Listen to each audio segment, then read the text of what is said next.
ఇంత తొందరగా ఎన్నికలు వస్తాయని ఒక ఉప ఎన్నిక జరుగుద్ది. జీవితంలో మనం ప్రతి ఒక్కరూ కూడా నిండు నూరేళ్లు ఉండాలి అని కోరుకుంటాం. నిండు నూరేళ్లు చల్లగా ఉండాలని కోరుకుంటాం. ఈరోజు ఉప ఎన్నిక ఒక వైసీపీ అభ్యర్థి ఆయనకి కాలం చేయడం వల్ల ఆయన స్థానంలో పోటీ వచ్చింది. ముందుగా ప్రాణాలు కోల్పోయిన వైసీపీ ఎంపీ అభ్యర్థికి జనసేన తరపున, మా జన సైనికుల తరపున, మా ఆడపడుచుల తరపున, మా నాయకులందరి తరపున వారి కుటుంబానికి మా ప్రగాఢ సానుభూతిని తెలియజేస్తా ఉన్నాం. ఎందుకంటే మీ మరణం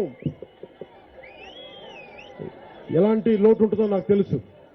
కానీ ప్రజాస్వామ్యంలో ఒక ఉప ఎన్నిక జరిగినప్పుడు పోటీ చేయాలనే పరిస్థితి ఉంది కాబట్టి ఖచ్చితంగా పోటీ చేస్తున్నాం. కాబట్టి దాంట్లో భాగంగా కూడా చనిపోయిన వైసీపీ ఎంపీ అభ్యర్థికి వారి కుటుంబ సభ్యులకి మనస్ఫూర్తిగా మా సంతాపాన్ని తెలియజేస్తున్న ఈ పరిస్థితుల్లో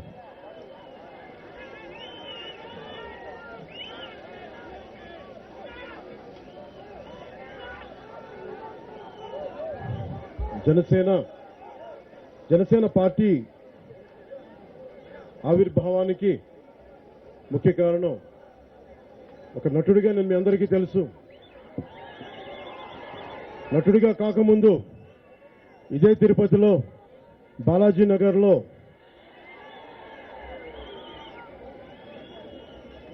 దత్తాత్రేయుడు 12వ అవతారం అయిన శ్రీ రామ్లాల్ ప్రభుజీ అవతరించారు. వారి పరంపరలో వచ్చిన శ్రీ నృసింహ సరస్వతి శిష్య పరంపరలో వచ్చిన యోగిని రాజరాజేశ్వరి దేవి గారు బాలాజీనగర్లో ఉండేవాడు. అక్కడ నేను యోగాభ్యాసం నేర్చుకునేవాడిని సినిమాలోకి రాకముందు. ఇది ఎందుకు చెప్తున్నానంటే జీవితం పట్ల నాకు ఏ కోరికలు లేనివాడిని, సినిమా నటుడు అవ్వాలని కోరిక లేనివాడిని, రాజకీయాల్లోకి రావాలి అన్న ఆలోచన లేనివాడిని. కానీ నాలో ఉన్నది అణువణువున దేశభక్తి ఉంది. నా అణువణువున నేను నెల్లూరులో చదువుకున్న సెయింట్ జోసెఫ్ క్రిస్టియన్ మిషనరీ స్కూల్లో నాకు అణువణువున దేశభక్తి నింపింది నా గుండెల్లో, నా మిషనరీ స్కూల్. ఎందుకు చెప్తున్నానంటే చరిత్ర చదువుకుంటున్నప్పుడు ఎన్ని ప్రాణత్యాగాలు జరిగినాయి, ఎంతమంది ప్రాణాలు కోల్పోయారు, ఎంతమంది జీవితాలను పణంగా పెట్టారు.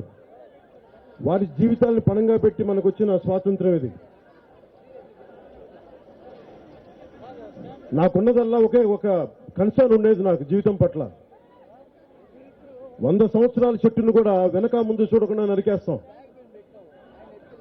ఒక 10 నెలలు కష్టపడి ఒక తేనె తుట్టు పెడితే 10 నిమిషాలు దాన్ని ఖాళీ చేస్తాం. సమాజంలో ప్రకృతిలో ఉన్న ప్రతిదీ కూడా మనకు ఉపయోగపడేది. మనిషే నిజానికి తోటి మనిషికి ఎంత ఉపయోగపడతాడో నాకు నిజంగా తెలియదు. ఆలోచించాలి మనందరం ఒకసారి. అలాగే 200 ఏళ్ల పాటు పోరాడి సాధించిన ఈ స్వాతంత్ర్యాన్ని ఎవరో వాళ్ళ అబ్బసొత్తులాగా ఒక్కొక్క నాయకులు నిష్ఠారాజ్యంగా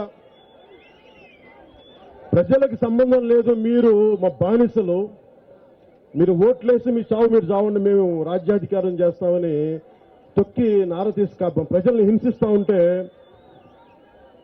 సినిమాలోకి రాకముందు నుంచి కూడా నాకు వేదన ఉండేది. ఇలాంటి వ్యక్తుల మీద చాలా ఆవేదన ఉండేది. యోగాభ్యాసం చేసిన తర్వాత సాటి మనిషికి, సాటి జీవికి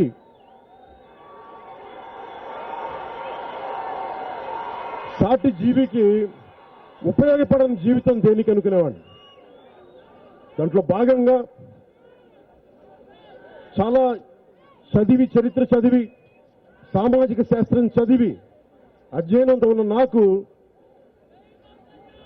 నటుడిగా అయిన తర్వాత నాకు అనిపించింది సినిమాలో డైలాగులు చెప్పడం చాలా తేలిక, అన్యాయాన్ని ఎదిరించడం తేలిక, నిజ జీవితంలో వచ్చి ఒక్క అడుగు ముందుకేయడం కన్నా కష్టం, చాలా దుర్లభం.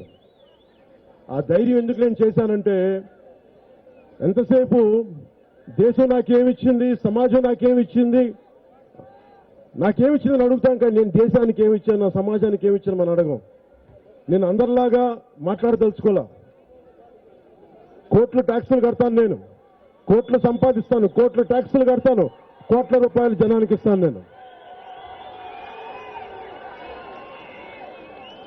ప్రజల సొమ్ముని కాజేసే వ్యక్తిని కాదు. నేను కాంట్రాక్టులు తీసుకొని కాంట్రాక్టులు డబ్బులు కాజేసే వ్యక్తిని కాదు. నేను నా కోట్లు నేను దాన్ని ఇచ్చే వ్యక్తిని.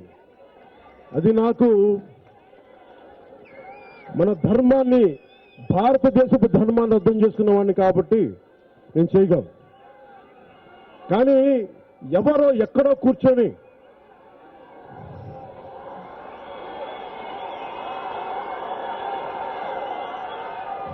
మోకాళ్ళ మీద కూర్చొని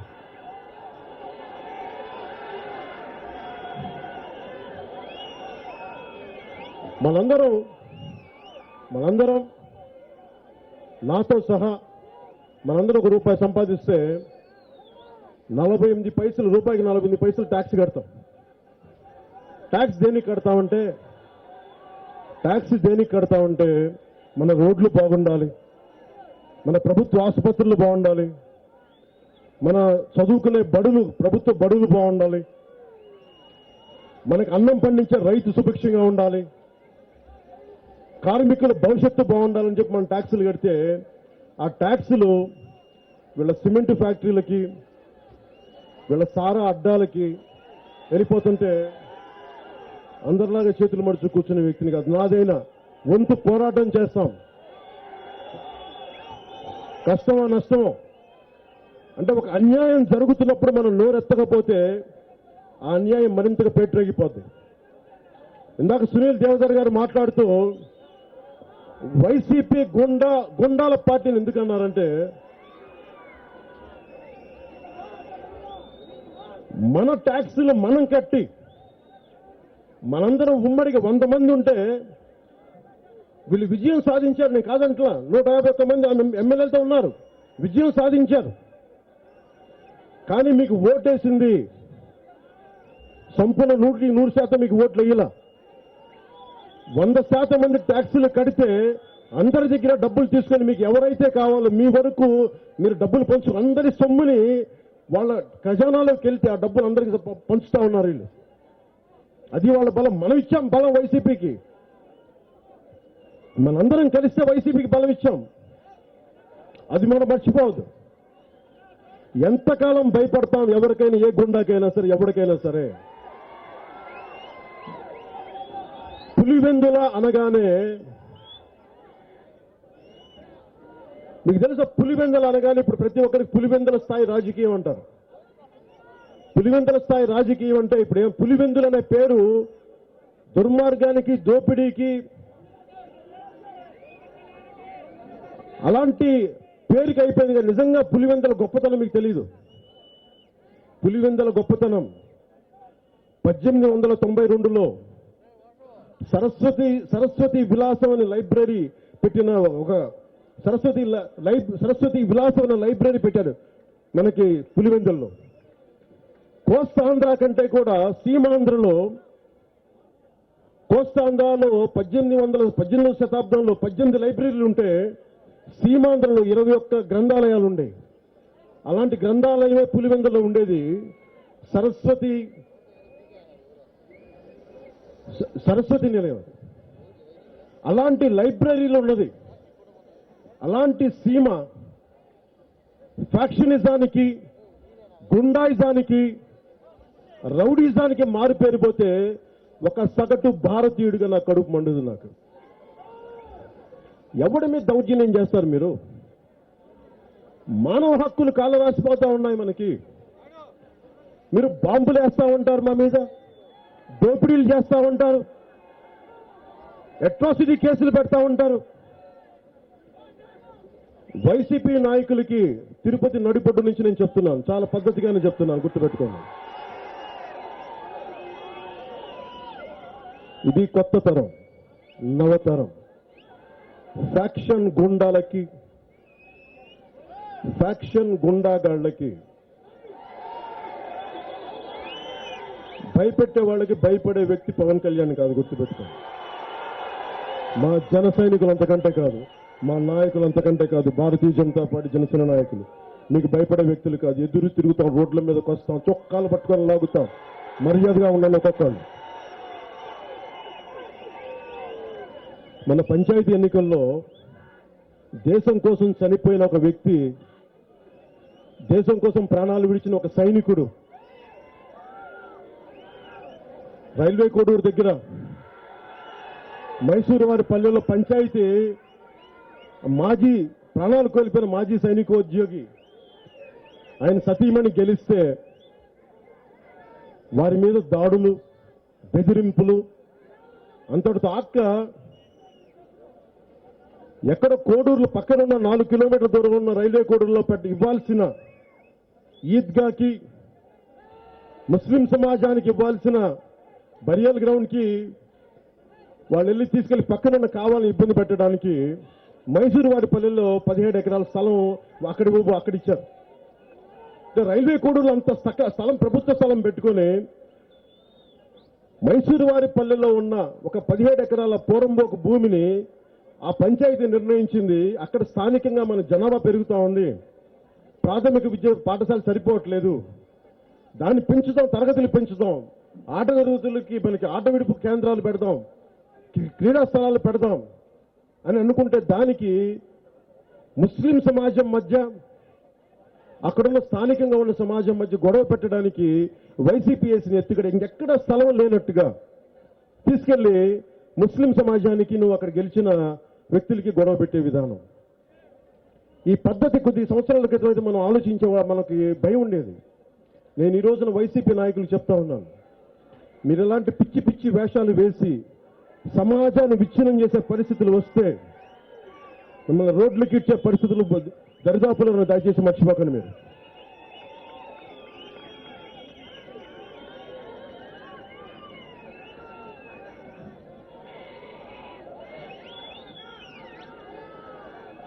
ముఖ్యంగా AP, Andhra Pradesh law and order, Andhra Pradesh law and order ఎంత దిగజారిపోయింది అంటానికి ప్రతి ఎమ్మెల్యే కూడా ఒక గుండాలా మాట్లాడతాడు. ప్రతి ఎమ్మెల్యే, ప్రతి వైసీపీ ఎమ్మెల్యే గుండాలాగా మాట్లాడతాడు. మీరు ఎమ్మెల్యేలా గుండాలాయా? మీరు 151 మంది గుండాలాంటి గుండాగిరిలాగా ప్రయత్నించే వ్యక్తులు అందరినీ చెప్పట్లేదు, కానీ ప్రతి ఒక్కరూ కూడా వైసీపీ ఎమ్మెల్యేలు బెదిరింపులు, గుండాగర్ది ఇవి ఎక్కువైపోతూ ఉన్నాయి. మీకు పవన్ కళ్యాణ్ అనే వ్యక్తి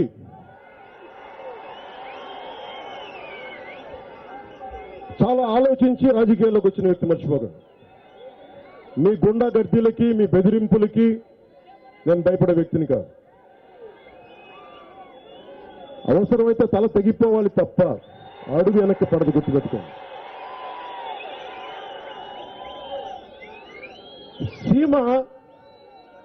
సీమాంధ్ర గొప్పతనం 21 లైబ్రరీలు ఉన్న సీమాంధ్ర ఒకప్పుడు 18వ శతాబ్దంలో చదువుల తల్లిది, సరస్వతి నేల ఇది, అన్నమాచార్యుడు పుట్టిన నేల, తిరిగిన నేల ఇది, వేమారెడ్డి వేమనగా పుట్టిన నేల ఇది, శ్రీకృష్ణ దేవరాయలు ఏలిన నేల ఇది, శ్రీకృష్ణ దేవరాయలు ఏలిన నేల. భయపడద్దా ఈ ఫ్యాక్షనిస్ట్ గుండాలను చూసి?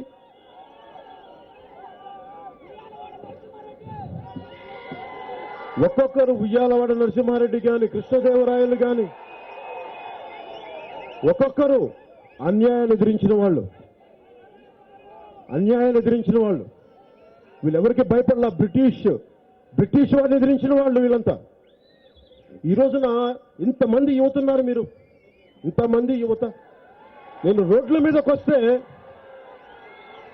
అనంతపురంలో కానీ, రాజంపేటలో కానీ, కడపలో కానీ, ఏ మూలకెళ్ళినా, పలమనేరు, పుంగులూరు, మదనపల్లి, ఏ మూలకెళ్ళినా సీమలో యువత రోడ్ల మీదకి వచ్చి ఆవేదన వ్యక్తం పరుస్తూ ఉంటారు. ఎలక్షన్ వచ్చేటప్పటికి మీరు ఎందుకు భయపడుతున్నారు? మీరు ఎందుకు భయపడుతున్నారు? ఎందుకు భయం మీకు? ధైర్యం చచ్చిపోయిందా మీలో? ఆవేశం చచ్చిపోయిందా మీలో? ఒక్క ఎమ్మెల్యే బెదిరిస్తే భయపడిపోతారా మీరు? పౌరుషం లేదా మీలో? అరే ఆత్మ గౌరవం లేని బతుకులేం బతుకులు మనవి. భయపడితే చచ్చిపోతాం తప్ప ముందుకెళ్ళాం. పోరాడితే బానిస సంఖ్యలు అయిపోతాయి. మర్చిపోకండి శ్రీశ్రీ చెప్పినట్టుగా. భయపడకండి మీరు. నేను ఏది కూడా నేను ఆచరించకుండా మిమ్మల్ని ఎప్పుడు అడిగేయమని చెప్పను. కోట్లు వదులుకున్న తర్వాతే కొంత చందాయమని అడుగుతాను. వృత్తి వదులుకున్న తర్వాతే, సినిమాలు వదులుకున్న తర్వాత బయటకు వచ్చాను. నేను 3 సంవత్సరాలు వదిలేసాను, సినిమా పక్కన పెట్టాను. మధ్యలో సినిమాలు చేస్తా ఉంటే వీళ్ళు అడుగుతా ఉన్నారు సినిమాలోకి వెళ్ళిపోయాడని. నాకు మీలాగా సిమెంట్ ఫ్యాక్టరీలు లేవయా, నాకు మీలాగా ప్యాకెట్ క్లబ్బులు లేవా నాకు. అయినా రాజకీయ నాయకులు ఎలా బతుకుతారా? అసలు మనం ఆలోచించాం ఎప్పుడన్నా? రాజకీయ నాయకులకి డబ్బులు ఎక్కడి నుంచి వస్తాయని ఏమన్నా ఆలోచించామా? ₹1,00,000 మనకి ముఖ్యమంత్రి గారి శాలరీ ఎంతో 1,00,000 ఎంతో చెప్తారు హైయెస్ట్. ప్రధానమంత్రి గారికి 4 లక్షల పైచీలు కరెక్ట్ తెలియదు కానీ దాదాపు అట్లా అని చెప్తారు. మరి ఎక్కడి నుంచి డబ్బులు వస్తాయి వీళ్ళకి? వైసీపీ ఎమ్మెల్యేలకు ఎక్కడి నుంచి డబ్బులు వస్తున్నాయి? ఓటుకి ₹2,000 సార్, ఎక్కడి నుంచి వస్తున్నాయి మీకు డబ్బులు? ఈ మధ్యన మద్రాస్ హైకోర్టులో చీవాట్లో పెట్టింది. ఖజానాన్ని ఖాళీ చేస్తా ఉన్నారు మీరు. 20 ప్రశ్నలు సంధించింది రాజకీయ నాయకులు అందరికీ. అంటే 2,000 కోట్లు ఖర్చు పెట్టండి, 3,000 కోట్లు, 10,000 కోట్లు ఖర్చు పెడితే ఎక్కడి నుంచి వస్తున్నాయి డబ్బులు? ఎవడబ్బు సొమ్మది మీరు పెడుతుంది? ఎవడబ్బు సొమ్మిది? ఎక్కడి నుంచి వస్తున్నాయి డబ్బులన్నీ? అంటే నన్ను కూడా వెళ్ళి సినిమాలన్నీ మానేసి నన్ను కూడా అడ్డదారులు దొక్కమంటారా నన్ను విమర్శించే వాళ్ళందరికీ? అరే రాగి సంకటి తిని బతుకుతాం తప్ప మనం చచ్చిపోం. మేము అడ్డదారులు తక్కువ. మేము ఇక్కడ రాగి సంకటి తిని బతుకుతాం. అధికార దొరకపోతే పస్తులు ఉంటాం తప్ప అడ్డగోలుగా మేము అన్యాయపు సంపదలు మాకు వద్దు. మాకు అలాంటి రాజకీయం కూడా మేము చేయం. చిన్న స్థాయి నుంచి ఒక చిన్నపాటి దుకాణంలో పనిచేస్తూ దేశ ప్రధానమంత్రి అయ్యారు నరేంద్ర మోదీ గారు ఈ రోజు. అలాంటి వ్యక్తి బలంగా ఉన్నారు రాష్ట్ర దేశానికి. సరిగ్గా 7 సంవత్సరాల క్రితం ఇదే తిరుపతిలో ఆ రోజున సోమవీరాజు గారు మిగతా నాయకులు కూడా ఉన్నారు. ఆ రోజున రాష్ట్ర విభజన అడ్డగోలుగా జరిగినప్పుడు, ఆంధ్రప్రదేశ్కి అన్యాయం జరిగినప్పుడు ఆ రోజున ఒకటే కోరుకున్నాం, జాతీయ నాయకత్వం మారాలి, కాంగ్రెస్ వల్ల మనం నష్టపోయాయి, కాంగ్రెస్ ఉండకూడదు అని మనందరం సంకల్పిస్తే ఈ రోజున మా ప్రధానమంత్రి గారు నరేంద్ర మోదీ గారు ఇక్కడికి వచ్చినారు. ఈ రోజున ఇదే తిరుపతి నుంచి ఒక సంకల్పం ఇద్దాం అందరం. వచ్చే సంవత్సరాల్లో ఆంధ్రప్రదేశ్ దశ దిశ మారాలని కోరుకుందాం మనందరం. ఆ దశ దిశ ఏంటి? 1000 కోట్లతోటి ఓట్లు కొనే రాజకీయ విధానం పోవాలి. స్వచ్ఛమైన రాజకీయ నాయకులు రావాలి. 40 సంవత్సరాలు ఐఏఎస్ అధికారినిగా పనిచేసి చీఫ్ సెక్రటరీగా పదవి విరమణ చేసి రాయచూర్లో మేడం రత్నప్రభ గారు రాయచూర్లో, కర్ణాటకలో రాయచూర్లో పనిచేస్తే ఆవిడ ఫోటోల్ని గుండెల్లో పెట్టుకునే వ్యక్తులు నాకు వ్యక్తిగతంగా తెలుసు. నాకు విశిష్టమైన ఐఏఎస్ అధికారుల కుటుంబం నుంచి వచ్చిన ఆవిడ. వారి కుటుంబం మీకు తెలుసో తెలియదు, చాలా మంది తెలియకపోవచ్చు. ఇక్కడ ఐఏఎస్ శంకరన్ ఐఏఎస్ గారిని ఒక చాలా గొప్ప వ్యక్తులు ఒక ఆయన ఉండేవారు. ఆయన కాలం చేశారు. మానవ హక్కుల కోసం పాటుపడ్డ వ్యక్తి. అలాంటి వ్యక్తితోటి చాలా సన్నిహితంగా మెలిగిన కుటుంబం రత్నప్రభ గారి కుటుంబం. ఆవిడ ఐటీ సెక్రటరీగా ఉన్నప్పుడు ఈ రోజున ఆంధ్రప్రదేశ్లో ఐటీ ఉంది అంటే బలమైన, ఇంకా బలంగా మనకి హైదరాబాద్తో పోటీ పడుతున్నామంటే దానికి ఇంకా ఆంధ్రప్రదేశ్ ఇంత మాత్రం ఐటీ ఉందంటే దానికి రోడ్ మ్యాప్ వేసింది రత్నప్రభ గారు. ఆ విషయం మనం మర్చిపో. ఈ రోజున రాజకీయాల్లోకి ఎవరైనా రావచ్చు, నేను దానేం కాదంట్లా. వైసీపీ నిలబెట్టిన అభ్యర్థి తప్ప ఉప్ప నేను చెప్పట్లా. కానీ అర్హత ఎవరికి ఉందో తిరుపతి పార్లమెంటుకి అర్హత ఎవరికి ఉంది? ఎవరు బలంగా దీన్ని ఈ తిరుపతి అభివృద్ధిని చేయగలరు?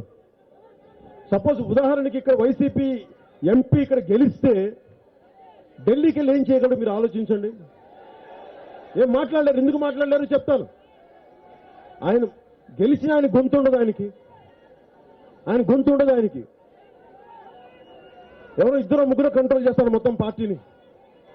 కానీ రత్నప్రభ గారు గెలిస్తే, మనందరం కష్టపడి గెలిపిస్తే మన సమస్యల్ని చెప్పుకోవచ్చు, బలంగా చెప్పుకోవచ్చు. మనం పోనీ వైసీపీ అభ్యర్థి ఏదైనా మాట్లాడదామని అనుకోవడానికి కూడా ధైర్యం లేదు. ఇంత అన్యాయం జరుగుతున్నప్పుడు 151 మంది సభ్యులుండి, ఎమ్మెల్యేలుండి, 22 మంది పార్లమెంట్ సభ్యులుండి, ఇంత బలమైన సత్తా ఉండి కూడా వీళ్ళకి ఏం చేశారు అంటే 6 నెలలు కర్రసాము చేసి మూలన్న ముసలమ్మను కొట్టాడు ఎవడో ఒకడు. అలాగా 151 మంది ఎమ్మెల్యేలు, 22 మంది పార్లమెంట్ సభ్యులుంటే కూర్చొని రోడ్డు మీద వెళ్ళే జనాల్ని, మా చిన్నపిల్లల్ని వాళ్ళని కూర్చొని మీ మీద ఎస్సీ ఎస్టీ అట్రాసిటీ కేసులు పెడతాం, మిమ్మల్ని చావు కొడతాం, మీకు రేషన్ కార్డులు ఇవ్వం, మీకు ఓట్లేస్తే మీకు రేషన్ కార్డులు ఇవ్వం, మీకు కొండపైన మీరు మీ కొట్లు పెట్టుకుని మీ కొట్లు తీసేస్తాం, మీ మీద ఎర్రచందనం స్మగ్లింగ్ కేసులు పెడతాం. ఇవే బెదిరింపులు. సామాన్యుల మీద మీ ప్రతాపం దమ్ముంటే పవన్ కళ్యాణ్ చూపించండి, తెలుసుకుంటారు. అలా నేను ఛాలెంజ్ చేస్తున్నా, వైసీపీ నాయకులు నేను ఛాలెంజ్ చేస్తున్నా. నా మీద రండి, మీరు గొడవ రాస్తారండి, నేను సిద్ధం. మీరు ఎలాంటి గొడవ పెట్టుకుంటారో నేను దానికి సిద్ధం. రండి, నేను అధికారం బదలాయింపు జరగాలి. నాకు నిజంగా ముఖ్యమంత్రి స్థానం ఇవన్నీ కూడా నాకు ఎప్పుడు వీటి గురించి నేను ఆలోచించలేదు. మనస్ఫూర్తిగా చెప్తున్నాను మీకు, ఆ 7 కొండల వాడి సాక్షిగా, గుండెల సాక్షిగా చెప్తున్నాను. నేను ఎప్పుడు అధికారం కోసం అరులు సాక్షి వ్యక్తిని కాదు. నేను చాలా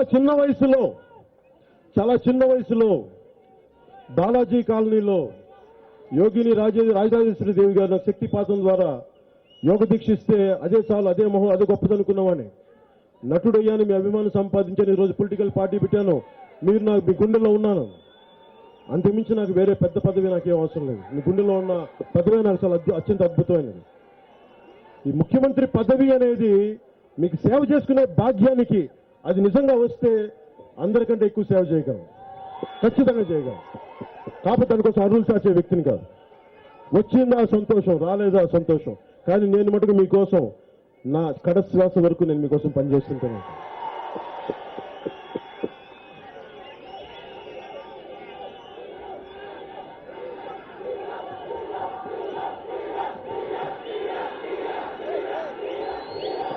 ముఖ్యంగా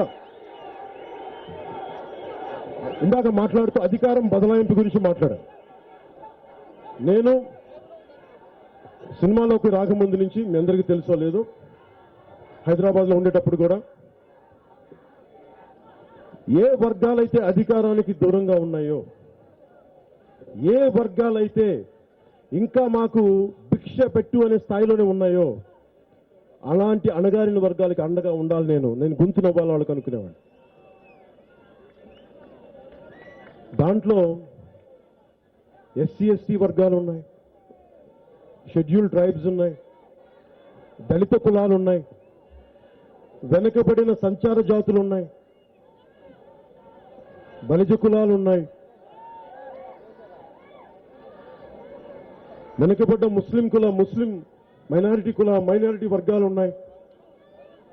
పేదరికానికి పుట్టిందే అగ్రకులంలో కానీ మొత్తం అడుగడుగున పేదరికం ఉండే బ్రాహ్మణ సమాజం, వైశ్యులు, అనేక మిగతా అగ్రకులాలన్నింటిలో పేదలు, వీళ్ళందరికీ వాళ్ళ సామాన్యులు వారికి గొంతు అవ్వాలనుకునేవాడిని.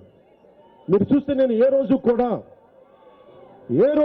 నేను అడ్వర్టైజ్మెంట్లు చేయలేదు. నేను కోట్లు తీసుకొని నేను అడ్వర్టైజ్మెంట్లు చేయలేదు. ఎందుకు చేయలేదో కూడా చెప్తాను. నేను బ్రాండ్ అంబాసిడర్గా ఉండాలి అంటే మా ప్రజలకు ఉంటాను తప్ప నేను ప్రోడక్ట్లకైతే ఉండను నేను అనుకున్నాను. అందుకు చేయలేదు. వాళ్ళకి డబ్బు పోగొట్టుకున్నా నాకు తెలుసు, అది జ్ఞానం లేక కాదు, జ్ఞానం ఉండి నేను పోగొట్టుకున్నా. నాకు అవసరం లేదు. నేను నిలబడాల్సింది మా ప్రజలకి నిలబడాలి తప్ప ఎక్కడో కంపెనీ ప్రోడక్ట్లే కాదు. నేను నిలబడితే నా దేశానికి నిలబడతాను, నా సమాజానికి నిలబడతాను. ఈ విలువలతో ఉండే రాజకీయ నాయకులు చాలా కష్టం, ఇబ్బందిగా ఉంటుంది. ఒకసారి నాకు అనుకుంటున్నా, అసలు నువ్వు ఎందుకు వచ్చా రాజకీయాల్లోకి? ఇంత అవినీతి భయంతో నిండిపోయిన రాజకీయాల్లో నువ్వు వచ్చి ఏం సాధిస్తావంటే నేనేం సాధించకపోవచ్చు, కానీ భావితరాలకి పవన్ కళ్యాణ్ అనేవాడు ఒకడు వచ్చి ఒక ప్రయత్నం అయితే చేశాడయ్యా అనిపించుకుంటే నా జీవితం ధన్యం. ఏం కావాలి నాకు? ఎన్ని వేల కోట్లు తింటావు, ఎన్ని వేల ఎకరాలు కావాలి మనిషి బతకడానికి? చచ్చిపోతే నీకు 6 అడుగులు గొయ్య తప్ప ఇంకేం కావాలి నీకు? ముఖ్యంగా లా అండ్ ఆర్డర్ ఇంత ఏ స్థాయికి దిగజారిపోయింది అంటే, లా అండ్ ఆర్డర్ ఏ స్థాయికి దిగజారిపోయిందంటే రాష్ట్రంలో స్వయాన ముఖ్యమంత్రి గారి చిన్నాయన వివేకానంద రెడ్డి గారు దారుణ హత్యకు గురైతే 2018లో ఈ రోజుకి దిక్కు లేదు. ఎవరు చంపారో తెలీదు.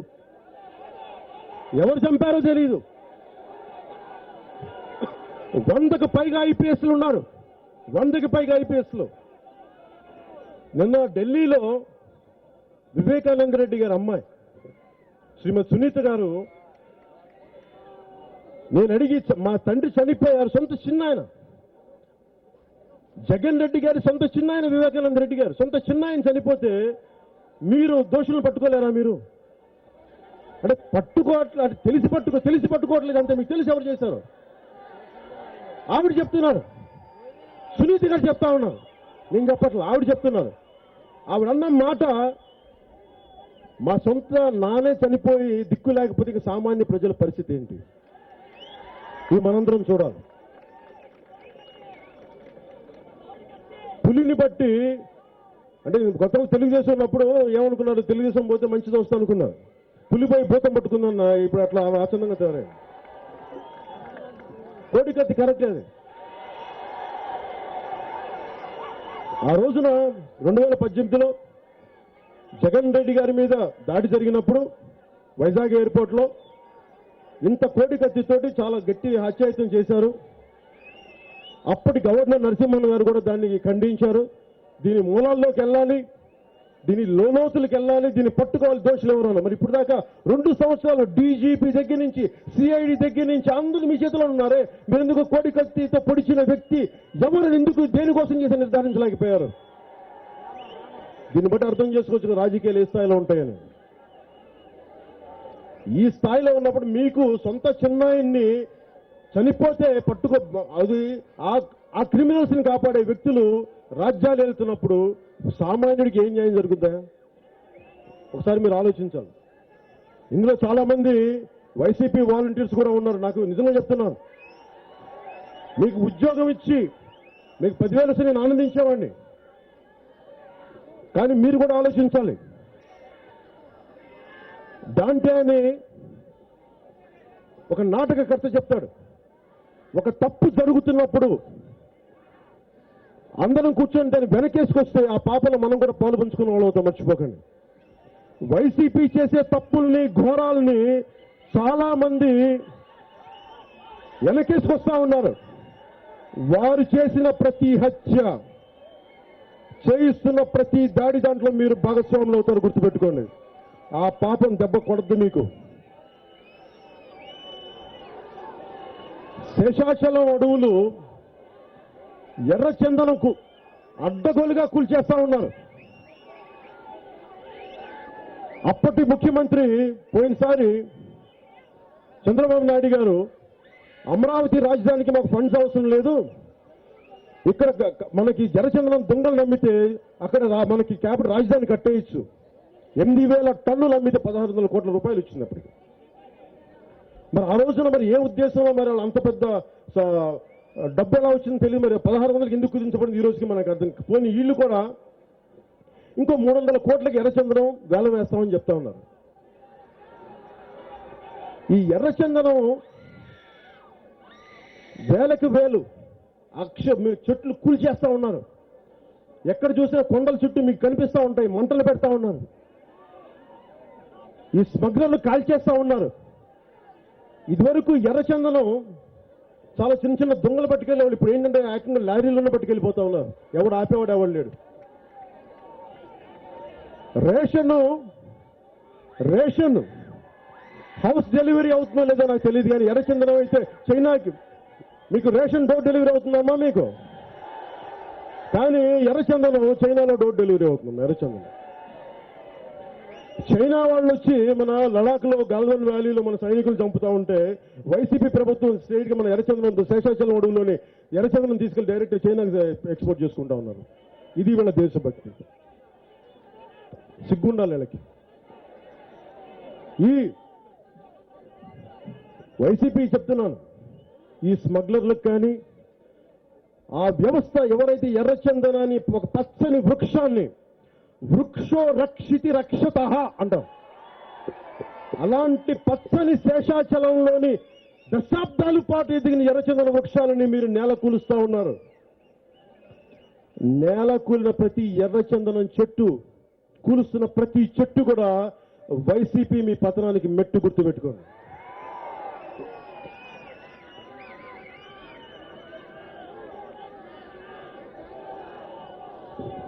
నేను ఇందాక చెప్పినట్టుగా అణగారిన వర్గాలకి అండగా ఉండాలనుకునేవాడిని.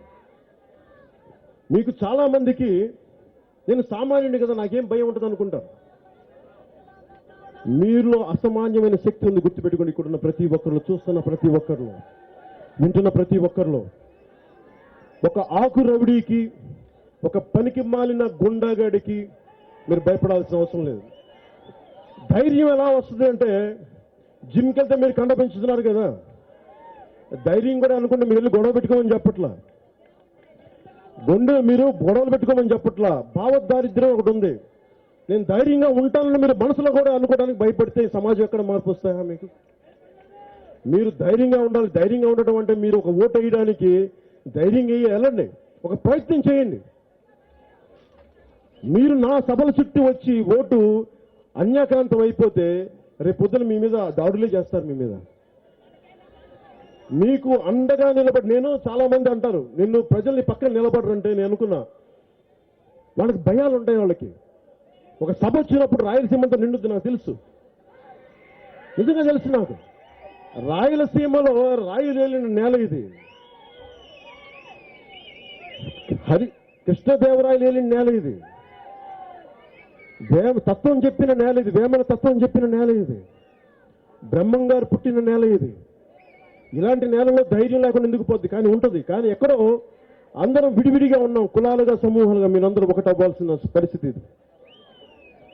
మీరు కనుక ధైర్యంగా లేకపోతే మటుకు రాయలసీమ ఇట్లాగే వెనకబాటుగా ఉంటుంది. వెనకబాటుకు లేదు ఇక్కడ. నిజంగా వెనకబాటుతనం అంటే కొంతమందికి వేలకి వేల ఎకరాలు ఎక్కడి నుంచి వస్తాయి? 100 కోట్ల డబ్బులు ఎక్కడి నుంచి సంపాదిస్తారు? మన బతుకులు ఎందుకు మారట్లేదు? వాళ్ళ జిందగీ